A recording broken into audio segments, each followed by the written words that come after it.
تخيل نفسك تحلق فوق قلب القاهرة الصاخب، يحملك النسيم العليل، وبينما تلقي نظرة على امتداد المدينة المترامي الأطراف، تلوح في الأفق صورة ظلية مهيبة.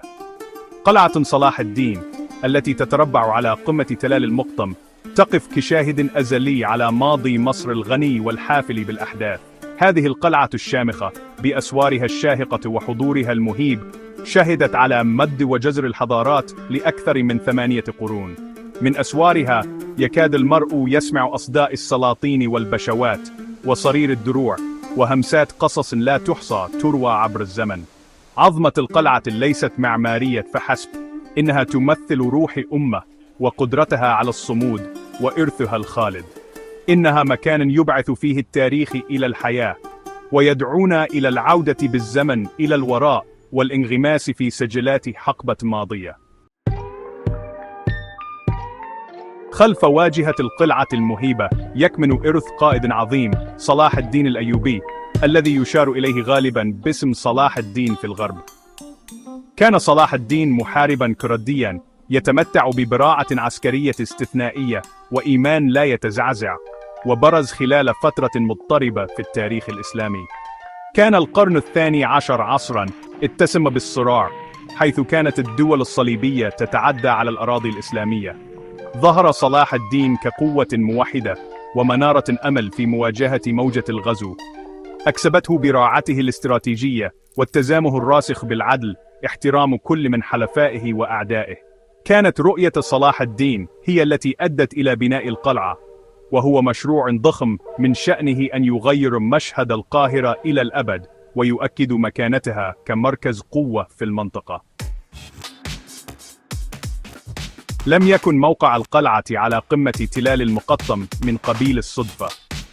أدرك صلاح الدين الخبير الاستراتيجي المزايا الدفاعية الفريدة للموقع. من هذا الموقع المرتفع كانت القلعة تشرف على منظر بانورامي للقاهرة والسهول المحيطة، مما يجعلها منيعة تقريبا ضد الهجوم. كان نهر النيل شريان الحياة في مصر يتدفق بهدوء في الأسفل، مما يعزز الأهمية الاستراتيجية للقلعة. السيطرة على القلعة تعني السيطرة على النيل شريان الحياة في مصر وطرق التجارة الحيوية التي تمر عبره. لم تكن قلعة صلاح الدين مجرد منشأة عسكرية، بل كانت رمزاً للتحدي وشاهداً على عزمه الراسخ على حماية شعبه ودينه. في حين تم تصميم القلعة في البداية كمعقل عسكري، فقد كان مصيرها أن يكون لها غرض أسمى. على مر القرون تطورت لتصبح مدينة مكتفية ذاتياً مصغرة للحضارة الإسلامية. داخل أسوارها ارتفعت القصور جنباً إلى جنب مع المساجد، مما يعكس الاحتياجات والتطلعات المتغيرة للحكام المتعاقبين. أصبحت القلعة قلب السلطة المصرية ومسرحاً لتاريخ مصر. عقد السلاطين والبشوات مجالسهم داخل أسوارها، وتميزت فترات حكمهم بالرخاء والمكائد والاضطرابات. ترك كل حاكم متعاقب بصمته على القلعة، مضيفاً طبقات من الروعة المعمارية والأهمية الثقافية، وحولها إلى نسيج من تاريخ مصر. خلف الأسوار رحلة عبر الزمن. العبور من خلال بوابات القلعة المهيبة يشبه العودة بالزمن إلى الوراء. داخل أسوارها ينكشف عالم متاهة يدعو إلى الاستكشاف والاكتشاف.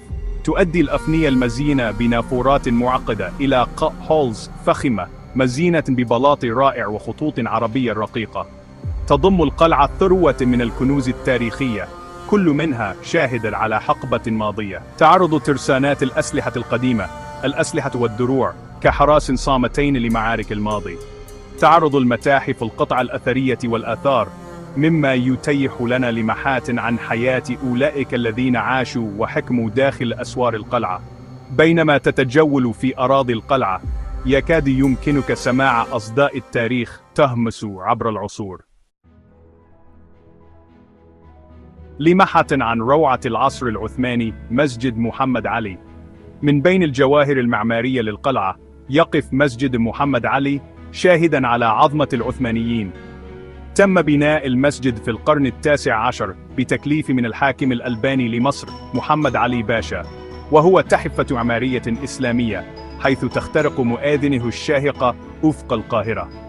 دخول المسجد تجربة ملهمة، يتدفق ضوء الشمس عبر النوافذ الزجاجية الملونة ويلقي مشهدا من الألوان على السجاد المعقد بالأسفل.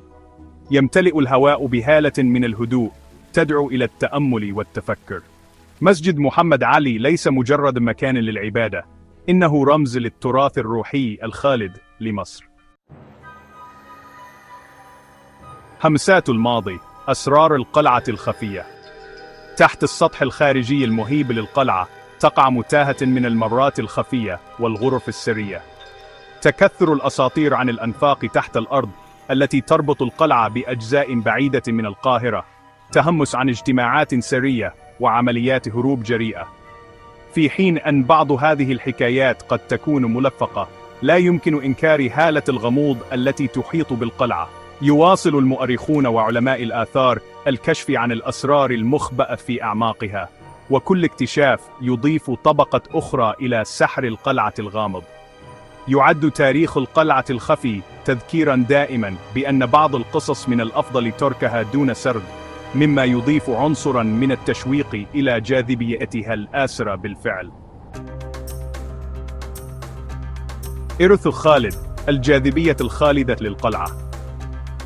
قلعة صلاح الدين هي أكثر من مجرد مجموعة من الأحجار القديمة والملاط، إنها شهادة حية على روح مصر الخالدة. لقد صمدت أمام عواصف الزمن، وشهدت على صعود وسقوط الإمبراطوريات وولاد الأمم والمسيرة الحثيثة للتقدم. اليوم تقف القلعة كنصب تذكاري للتراث الثقافي، كموقع تراث عالمي لليونسكو يجذب الزوار من كل ركن من أركان العالم. إنها بمثابة تذكير مؤثر بقوة الإبداع البشري والإرث الخالد للماضي، وأهمية الحفاظ على تاريخنا الجماعي للأجيال القادمة. دعوة للاستكشاف. بينما تبدأ الشمس في الغروب وتلقي بظلالها الطويلة على أسوار القلعة القديمة، فقد حان وقت توديع هذا المكان الآسر. لكن ذكريات زيارتك والقصص التي تهمس عبر العصور والشعور بالرهبة الذي ألهمته عظمتها ستبقى معك لفترة طويلة بعد مغادرتك.